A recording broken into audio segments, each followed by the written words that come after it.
The city of Albuquerque is on the losing end of a civil rights lawsuit, all because of a few words that two APD officers said while investigating a domestic dispute.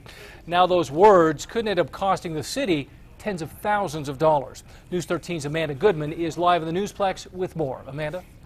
Well, Dina, I'm told it's a phrase officers use on occasion as a way to persuade people to cooperate, but an Albuquerque judge ruled it's a clear violation of law. The officers were dispatched to a disturbance, which through their investigation they learned that it involved a domestic dispute. The call came from this apartment complex in the far northeast Heights back in 2007. Police say Timothy Chabot spit on his sister and then got into a fight with one of her friends.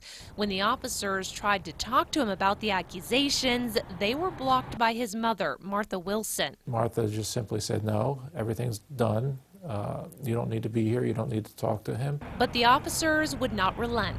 To try to persuade her to go get her son, they said, well, if you don't get your son, we're going to go in and get him ourselves. Those few words turned out to be a nearly $70,000 mistake. Both Chabot and Wilson were arrested that night. One of the officers claimed Chabot spit on her. The other officer said Wilson battered him.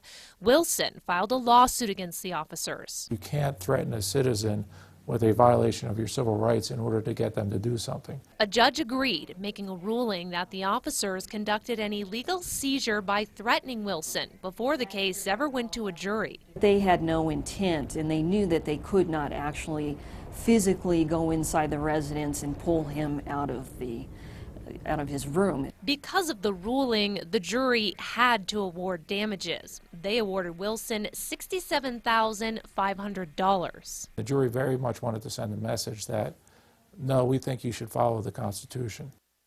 Now, as part of Wilson's suit, she claimed the officers unlawfully entered her home and arrested her. The jury disagreed, but the charges against her were later dismissed when the officers didn't show up to court. Her son pleaded guilty to some of his charges. Dean? Amanda, thank you. The city is considering appealing that judgment. It has until the 1st of next month to decide.